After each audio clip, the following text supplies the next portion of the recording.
2019 में एक नीति बनाया गया, आदिवासी समाज का एक नियम बनाए गए, और वो नियम जो है 9 फरवरी 2020 को बाबा बछराज कुंवर गढ़ अधिवेशन जो यहाँ ना हो पाया, इसलिए चलगली में आयोजित किया गया, और चलगली में 9 फरवरी 2020 को आर्थिक गण व्यवस्था का नियम कानून बना करके सरगुजा संभाग के 5 जिलों सहित कोरबा जिला को लेकर के 6 जिलों में लागू किया गया। ये भीषण संकट जो आने वाला है ना, उसका समाधान का नाम है क्या? आर्थिक गण व्यवस्था। और 9 फरवरी 2020 को जब ये आर्थिक गण व्यवस्था का नियम बना करके समाज में लागू किया गया, लेकिन उसी समय कोरोना का समय आ गया, और कोरोना काल आ गया, जिसके कारण से हमको मोबाइल के माध्यम से, गूगल मीट के माध्यम से इस आर्थिक गण व्यवस्था के मुहिम को आगे चलाना पड़ा। और एक साल के भीतर इस आर्थिक गण व्यवस्था ने अपने बरार सिस्टम से 3 बड़ी पब्लिक लिमिटेड कंपनियों का निर्माण किया। इतनी ताकतवर चीज है, बड़ी कंपनी को, 3 बड़ी कंपनी। ये कंपनी का मतलब यह होता है, सरकार के जिस प्रकार से सरकारी कंपनी होते हैं, सरकार के सरकारी कंपनी होते हैं, जैसे BSNL है, ACCL है, रेलवे है। जब सरकार सरकारी कंपनी बना सकता है, तो हम भारत देश के 12 करोड़ आदिवासी मिलकर के अपने समुदाय को उद्योग व्यापार की तरफ ले जाने के लिए कंपनी नहीं बना सकते क्या? ऐसा सोच करके पब्लिक लिमिटेड बनाया गया, और उसका मतलब यह है वो किसी व्यक्ति का निजी न होकर के इस समुदाय की सामुदायिक संपत्ति होगा। सामुदायिक संपत्ति, जिस प्रकार से आपके गांव का तालाब आपके गांव की सार्वजनिक संपत्ति है, जिस प्रकार से आपके गांव का स्कूल किसी का निजी नहीं है बल्कि गांव की सार्वजनिक संपत्ति है, जिस प्रकार से आपके गांव का जो है गौठान, आपके गांव का जो है गुड़ी किसी का निजी है क्या? सार्वजनिक है ना। उसी प्रकार से ये आर्थिक गण व्यवस्था और इनके 3 कंपनियां आदिवासी समुदाय के सामुदायिक है, किसी का निजी नहीं है। और ये तीनों मिलकर के इस समुदाय को 3 चीज प्रमुख रूप से देगा। हमारे लोग उद्योग व्यापार क्यों नहीं करते हैं पता है? पहली चीज तो उसको जानकारी नहीं है ना, जानकारी नहीं है। लेकिन इसी प्रकार से ट्रेनिंग के माध्यम से आदिवासी समुदाय के प्रत्येक व्यक्ति को उद्योग व्यापार कैसे करना है इसका ट्रेनिंग देगा, उसकी जानकारी देगा, है ना। दूसरा चीज, जिसको जानकारी हो जाता है कि उद्योग व्यापार अच्छा चीज है, लेकिन उसके पास क्या नहीं होता है? उसके पास पूंजी नहीं होता है, रुपया नहीं होता है, पैसा नहीं होता है, जिसके कारण से वो व्यापार नहीं कर पाता। और वो व्यापार करने के लिए बैंक का चक्कर लगाता है तो बैंक उसको लोन नहीं देता। सरकार के पास कई योजना है आदिवासियों के कल्याण के लिए, आर्थिक योजनाएं हैं, वित्तीय योजनाएं हैं, जिला अंत्योदय योजना है, उद्योग व्यापार विभाग में योजना है।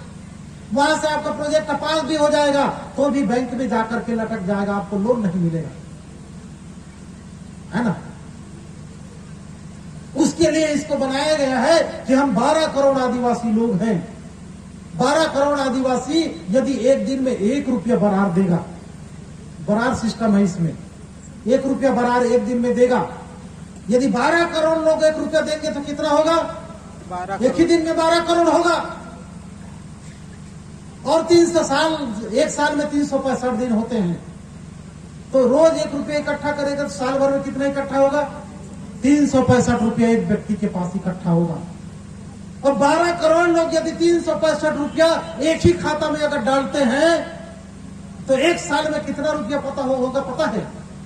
43 अरब 80 करोड़ रुपया। 1 रुपया की ताकत।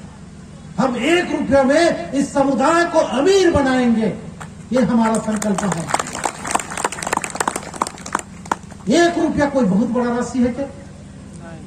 चलता नहीं है। आप बाजार में जाएंगे, किसी से धनिया मांगेंगे 1 रुपया में नहीं देगा, है ना। दुकान में चॉकलेट मांगेंगे तो 1 रुपया में नहीं देगा। भले चिल्लर नहीं रहेगा तो आप ही को चॉकलेट थमा देगा, चिल्लर नहीं है करके। बच्चों को हम खेलने के लिए देते हैं, ले बाबू 1 रुपया खेल, वो बोलेगा नहीं चलता है, वो खेलता भी नहीं है 1 रुपया को, है ना। 1 रुपया से इस समाज को हम आर्थिक आजादी दिला सकते हैं। इसमें 2 प्रकार के बराबर नियम लागू किए गए हैं। पहला, जितने भी अधिकारी कर्मचारी हैं समाज में पैदा हुए हैं, समाज ने उसको संस्कार दिया, समाज के जाति प्रमाण पत्र से उन्होंने पढ़ाई लिखाई किया, और जब उसको कुछ दुख सुख आता है तो वही समाज उसका काम आता है। लेकिन जब समाज उसको न्योता देता है कि समाज का बैठक है, मीटिंग है, सभा सम्मेलन है, तो क्या बोलता है पता है? पढ़ा लिखा आदमी नहीं आता है ना? उसको लगता है मैं पढ़ लिख करके बड़ा आदमी बन गया हूं, इसलिए वो नहीं आता है। ठीक है, अब ये समाज ये नियम बना चुका है, और बना करके रायपुर में जो राष्ट्रीय लेवल का अधिवेशन था, उस अधिवेशन में पूरे देश भर के सभी आदिवासियों को लागू किया जा चुका है। साथ में अभी 9 फरवरी 2023 में रांची में राष्ट्रीय लेवल का दूसरा अधिवेशन, 8वां अधिवेशन करके पूरे राष्ट्रीय लेवल पर ये योजना प्रसारित किया जा चुका है, और पूरे देश भर के जितने भी कबीला के लोग हैं, जितने भी आदिवासी समुदाय के लोग हैं, सब लोगों ने एक मत में कहा कि पूरे देश भर के आदिवासी एक ही खाता में 1-1 रुपया डालेगा तो साल भर में 43 अरब 80 करोड़ रुपया होगा। ये आम पब्लिक के लिए है। कर्मचारियों के लिए क्या है? कर्मचारियों के लिए अपने इनकम का 1% देगा वो। जितने भी अधिकारी कर्मचारी हैं, या समाज के जो व्यापारी हैं, या जो छोटे मोटे व्यवसाय करते हैं, जिनका मंथली इनकम है, वो अपने समुदाय को कितना देगा? 1%। यदि 10,000 कमाता है तो 100 रुपया महीना किसको देगा? समाज के खाते में डालेगा। वो बहाना बना सकता है कि मैं समाज को क्यों तू बोलेगा, क्योंकि वो बहाना पढ़ाई इसीलिए किया है ना, ताकि वो अच्छे से बहाना बना सके। है? वो बहाना इसलिए अच्छा से बना लेता है क्योंकि वो पढ़ा लिखा है, वो बहाना बनाएगा। वही कर्मचारी सरकार को कितना % टैक्स देता है पता है? 10% टैक्स देता है। आपके अगल बगल में जो अधिकारी कर्मचारी होंगे ना, उनको पूछिएगा, उसको 12 महीना के वेतन में 11 महीना का वेतन झोंकता है, और 1 महीना का वेतन सरकार को इनकम टैक्स देता है 10%, है ना? उसके छठी बरही विवाह में क्या सरकार आया था? सरकार को उसने देखा है? सरकार का कार्यालय कहां पर है? आप चलिए सरकार को फोन लगाइए, किसको लगाइएगा? आप सरकार के नाम से चिट्ठी लिख दीजिए, रायपुर में किसके ऑफिस में जाएगा? किसी के ऑफिस में जाएगा, वो चिट्ठी लौट करके फिर आपके पास आ जाएगा। पोस्ट ऑफिस बोलेगा कि रायपुर में सरकार नाम का कोई व्यक्ति नहीं है। दिल्ली जाएगा तो दिल्ली से वापस आ जाएगा, दिल्ली में सरकार नाम का कोई कार्यालय नहीं है। आपको चिट्ठी लिखना होगा तो प्रधानमंत्री के नाम से लिखना होगा, मुख्यमंत्री के नाम से लिखना होगा, राज्यपाल के नाम से लिखना होगा। सरकार के नाम से लिखोगे तो कोई नहीं है वैसा, है ना? ठीक है, तो जो सरकार को हमने देखा नहीं, जिस सरकार का एड्रेस हमको नहीं पता, जो हमारे छठी बार बिहार में दिखाई नहीं देता है, जो हमारे दुख सुख में कहीं नहीं दिखता है, उसको हम जब 10% दे सकते हैं, तो जिस समाज में पैदा हुए,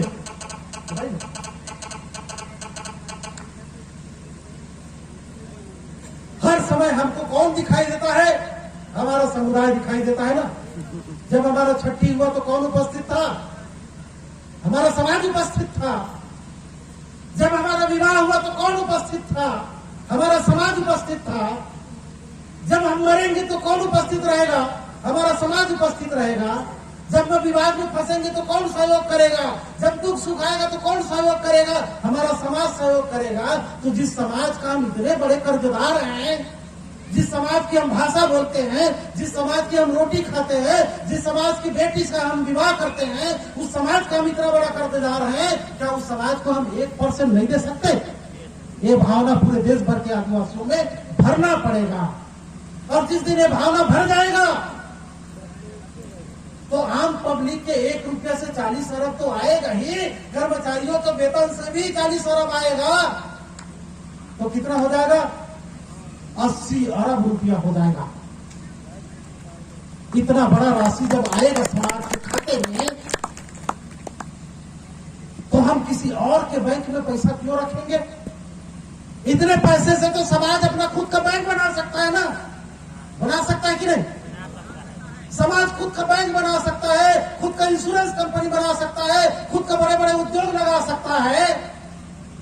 तो हमारा खुद का बैंक बन जाएगा, और खुद का बैंक जब बन जाएगा तो क्या हमको लोन के लिए दूसरे के बैंक में नाक रगड़ना पड़ेगा क्या? समाज का बेटा यदि उद्योग व्यापार करना चाहेगा तो समाज के बैंक से वो पैसा उठा सकता है, कर सकता है ना। तो हमारी आर्थिक जो समस्या है व्यापार करने में, पूंजी की जो प्रॉब्लम है वो खत्म हो जाएगी। और तीसरा जो समस्या है वो क्या है? बाजार की समस्या। हम कोई वस्तु बना तो लेते हैं लेकिन बेचेंगे कहां, ये बड़ा समस्या है। यदि हम यहां से जाकर के जोश में जो है अपने गांव में यदि कपड़े का दुकान आप खोल लेंगे, है ना, कि डॉक्टर साहब ने उद्योग व्यापार के बारे में बताया, बहुत अच्छा था, तुरंत जाकर के आप अपने गांव में कपड़े का दुकान खोल लिए, तो चूंकि आपका ग्राहक नहीं है, आपका पड़ोसी आपसे नहीं खरीदेगा। शुरू में भले खरीदेगा थोक में इकट्ठा 10,000 का, शुरू में खरीदेगा आपका पड़ोसी 10,000 का सामान खरीदेगा, शादी ब्याह का सीजन में 10,000 का खरीदेगा और उधारी फंसाएगा, उसके बाद दोबारा दिखाई नहीं देगा, है ना। इसलिए हमारे समुदाय के लोग धंधा पानी शुरू भी कर लेते हैं, लेकिन रिश्तेदारी में उधारी इतना हो जाता है कि वो व्यापार नहीं कर सकता। क्यों? क्योंकि उसके पास मार्केट नहीं है, बाजार नहीं है। तो ये तीन जो प्रॉब्लम है, पहला जानकारी का अभाव, दूसरा पूंजी का अभाव और तीसरा बाजार के अभाव, ये तीनों कमजोरियों को ये आर्थिक गण व्यवस्था खत्म करेगा। आपके सभी उत्पादन को, सभी प्रोडक्ट को राष्ट्रीय अंतर्राष्ट्रीय लेवल पर कौन बेचेगा? हमारा समुदाय बेचेगा, आर्थिक गण व्यवस्था बेचेगा। आप सब कुछ बनाना जानते हो, ऐसा नहीं कि कुछ बनाना नहीं, सब कुछ बनाना जानते हैं। आपके गांव में जो भी कच्चा माल है उसको आप बना दीजिए, बिक जाएगा। आप बड़ी बनाना जानते हैं, भाजी का सुपड़ी बनाना जानते हैं, है ना, सब चीज जानते हैं। जड़ी बूटी हमारे पास है, पत्ता हमारे पास है, सारे खनिज संसाधन हमारे पास है, सिर्फ उसको बना करके बेचना है। ये सारे काम को करने के लिए क्या करना पड़ेगा पता है? सब लोगों को अपने अपने गांव में आर्थिक गण व्यवस्था का कार्यालय खोलना है। क्या करना है? अपने अपने गांव में कार्यालय खोलना है। और आर्थिक गण व्यवस्था का कार्यालय आपके गांव में किसके माध्यम से संचालित होगा? आपके गांव के पारंपरिक ग्राम व्यवस्था से संचालित होगा। सभी को अपने अपने गांव में पारंपरिक ग्राम व्यवस्था बनाना पड़ेगा। उस गांव का भैया, मुखिया, माझी, पटेल, अलवा, सिरहा फिर से बनाना पड़ेगा, रजिस्टर बनाना पड़ेगा, हर महीना बैठक करना पड़ेगा, और जो बैठक में नहीं आएगा उसको दंडित करना पड़ेगा। दंड विधान बहुत जरूरी है। जब से हमारे लोग बैठना बंद किए तब से हमारा सिस्टम चरमराया है। जिस दिन बैठना शुरू कर देंगे मीटिंग गांव में, फिर से हमारा सिस्टम मजबूत हो जाएगा। तो इसके लिए नियम बने हुए हैं, सभी नियम को आपके गांव में लागू करना है। और गांव में जो कार्यालय होगा वहां पर एक विलेज अधिकारी होगा, ग्राम अधिकारी की पोस्टिंग किया जाएगा, उसको सैलरी मिलेगा। और वो विलेज अधिकारी के माध्यम से गांव में जितने भी कच्चा माल है ना, महुआ, चार, तेंदू पत्ता, पतई, सारा चीज को किसी व्यापारी को नहीं बेच रहा है, बल्कि आप लोग खुद खरीदोगे और खरीद करके ब्लॉक लेवल पर हमारा जो टीआरसी होगा, ट्राइबल रिसोर्स सेंटर होगा, आदिवासी संसाधन केंद्र होगा, वहां पर आपको बेचना है। जब हम बाजार जाते हैं तो दो चीजों से बाजार जाते हैं, या तो हम खरीदने जाते हैं या फिर बेचने जाते हैं। जब खरीदने जाते हैं तो भी व्यापारी हमको ठगता है, और जब हम बेचने जाते हैं तो भी व्यापारी हमको ठगता है। टीआरसी खुल जाने के बाद हर ब्लॉक में टीआरसी खुलेगा, पूरे देश में 6,000 ब्लॉकों में टीआरसी खुलना है। और ब्लॉक में अगर टीआरसी खुल गया, टीआरसी मतलब जो है एक 10 एकड़ की जमीन से 100 एकड़ की जमीन में खुलेगा।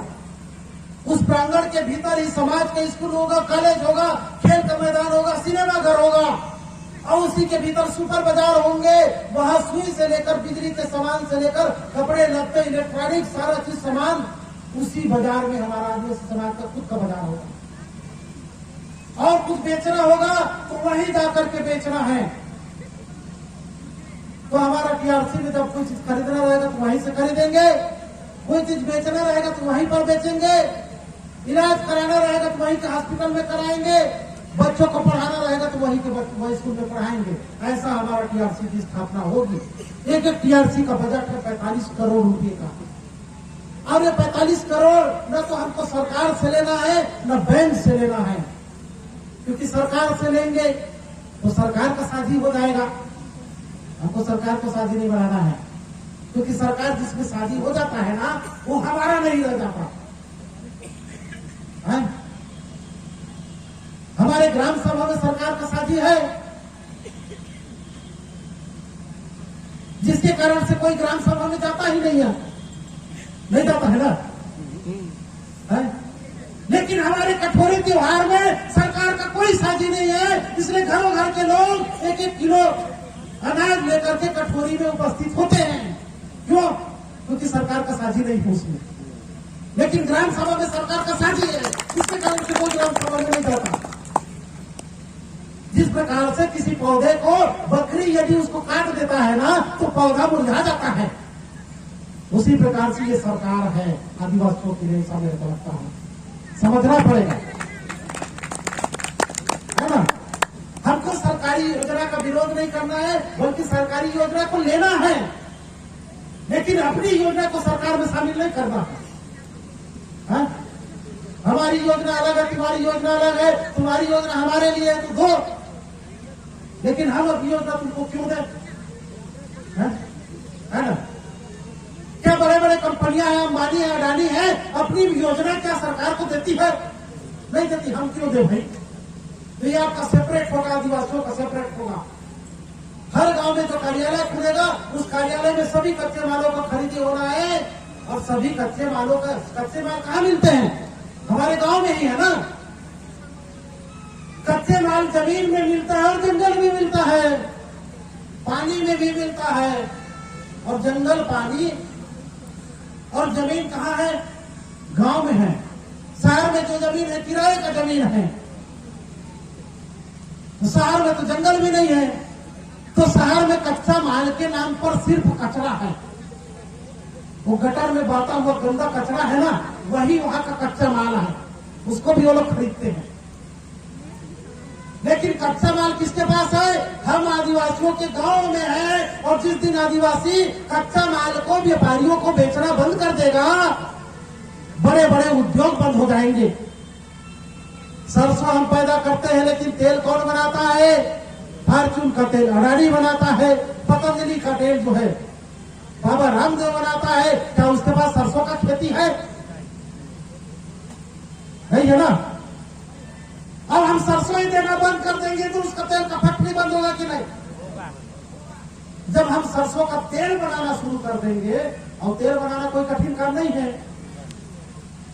सभी आदिवासी परिवार को बांट दिया जाएगा 1-1 क्विंटल के। भैया आप लोग अपने अपने गांव के तिरही में सरसों का तेल निकालो। हम उसको जो है टीआरसी का डब्बा दे देंगे, इस डब्बे में पैक करके दो, और उसमें लिख देंगे गांव का शुद्ध सरसों का तेल तिरही में पेरा हुआ। तो जो सरसों तेल बाजार में 200 रुपये लीटर मिलता है, वही तिरही में पेरा हुआ सरसों तेल हम लोगों ने झारखंड में देख करके आया। रांची में 1 लीटर सरसों तेल 450 रुपये में आदिवासी का सरसों तेल बिक रहा था, है ना। शहर के लोग शुद्ध खाने के लिए तरस रहे हैं। शहर के लोग शुद्ध दूध खोजते हैं तो मिलावट वाला दूध मिलता है उनको, शुद्ध घी खोजते हैं तो मिलावट वाला घी मिलता है उसको। जिस दिन आदिवासी जो है ना प्रोडक्ट बनाना शुरू कर देगा, उस दिन शहर के लोग भी स्वस्थ होना शुरू हो जाएंगे। वो बोलेगा कि हमको बड़े बड़े उद्योगपतियों का तेल नहीं खरीदना है, हमको आदिवासी ब्रांड का तेल चाहिए, भले 400 रुपये लीटर मिले तो मिले, ऐसा बोलेगा वो, है ना। हम बाल को, कचरा को, कुछ भी को, चूल्हे का जो राख है ना, उसको भी आप पैकेट में बना करके बेचिए ना। बस उसमें ये लिख दीजिए गांव के साजा पेड़ के लकड़ी का शुद्ध राख। बर्तन धोते ही बर्तन चमकने लगेगा। आपके जो है बर्तन धोने वाला जो टिकिया आता है ना, बिग बार, उससे ज्यादा कीमत में बिकेगा। अमेज़न में बिक रहा है, पता है। हर चीज हम बेच सकते हैं, हर चीज हम बेच सकते हैं। आप लोग प्रोटीन पाउडर खाते होंगे। प्रोटीन कहां से बनता है? मशरूम है ना, चर्बी से बनता है। चीन और जापान में यदि हम जो है पैरा के नीचे निकलने वाला जो एक बड़ा बड़ा कीड़ा निकलता है, उसको भी सुखा करके आप बेचेंगे ना, और उसको नाम लिख दीजिए पैरे के नीचे निकलने वाला बड़ा कीड़ा जिस प्रोटीन युक्त था। चीन और जापान के लोग जो है 1000 रुपए किलो में खरीद के खाएंगे। हर चीज बिकता है बाजार में। ब्रांडिंग करने की जरूरत है, और आदिवासियों के पास सारा चीज है। वो सारा चीज कौन कर सकता है? हम लोग टीआरसी के माध्यम से कर सकते हैं। इस प्रकार से आर्थिक आजादी आएगा। जब हमारा आर्थिक आजादी आएगा तो सारा चीज ठीक हो जाएगा, सारे बीमारी ठीक हो जाएंगे। इसके लिए टीआरसी में क्या करना है पता है? सभी को अपने अपने ब्लॉकों में टीआरसी की स्थापना करना है। आपके ब्लॉक में जितने भी बरार कलेक्टर होगा, आपके ब्लॉक में जितने भी शेयर कलेक्टर होंगे, उस शेयर और बरार के पैसे से ही आपके ब्लॉक में टीआरसी खुलेगा, है ना। उससे व्यक्तिगत क्या लाभ होगा पता है? हम अपने पैसा को कहां रखते हैं? बैंक में रखते हैं ना। थोड़ा बहुत कमाते हैं, कहां रखते हैं? बैंक में रखते हैं। कुछ लोग तिजोरी में रखते हैं। तो तिजोरी में जब हम पैसा को रखते हैं, साल भर बाद खोलते हैं तो पैसा कितना रहता है? जितना रखे रहते हैं उतना ही रहता है। बैंक में रखते हैं तो फिक्स डिपॉजिट करके रखते हैं तो 1 लाख का पैसा 1,05,000 हो जाता है, क्योंकि 5% फिक्स डिपॉजिट देता है बैंक वाला। तो आपका 1 लाख पैसा साल भर में कितना हो जाता है? बैंक में 5,000 बच्चा देता है, 5,000 उसका जो ब्याज बनता है। ठीक है, लेकिन अब यदि हमारे समाज का खुद का बैंक रहेगा तो लोग बैंकों में पैसा बंद कर देंगे रखना, समाज के खाता में पैसा रखेंगे। और जब समाज के खाते में पैसा रखेंगे तो समाज उस पैसे से क्या करेगा पता है? उसी पैसे से साबुन बनाएगा, उसी पैसे से तेल बनाएगा, उसी पैसे से टीवी, फ्रिज, वॉशिंग मशीन बनवाएगा और उसको बाजार में बेचेगा। मान के चलिए, मान लीजिए आपने 1 लाख रुपया समाज में रखा और समाज आपके 1 लाख रुपया से कपड़ा भरा दुकान में, और आपका 1 लाख रुपया का कपड़ा ब्लॉक लेवल का दुकान होगा तो कितना दिन में बिक जाएगा? जो कि 30,000 50,000 आदिवासी है ना, शेयर होल्डर होंगे। इसमें प्रत्येक आदिवासी परिवार इसका शेयर होल्डर होगा, इसका मतलब इसका मालिक होगा। प्रत्येक आदिवासी परिवार को बंटवारा मिलेगा इसमें, इनकम में। तो जितना कर्मचारियों का सैलरी नहीं मिलता है, उससे ज्यादा उद्योग व्यापार में आपको बंटवारा मिलना शुरू हो जाएगा। हो जाएगा कि नहीं होगा? जब बंटवारा ही इतना ज्यादा मिलेगा तो आदमी नौकरी क्यों करेगा? वो नौकरी छोड़ करके धंधा पानी शुरू करेगा। तो दोनों तरफ कमाएगा, खुद के धंधे से भी कमाएगा और बंटवारे से भी कमाएगा, है ना। तो साथियों, ये चीज हमको करना है। शेयर का सिस्टम है इसमें, शेयर का। ये 3 जो कंपनी बता रहे हैं ना, इसमें बंटवारा अपना हिस्सेदारी लगाना पड़ेगा, है ना। और इसको अंग्रेजी में शेयर कहते हैं। बंटवारा को अंग्रेजी वाले क्या बोलते हैं? शेयर। मान लीजिए आपके पास यदि 10 एकड़ जमीन है, तो 10 एकड़ जमीन में यदि 5 भाई हैं, तो 5 भाई में कितना बंटवारा है?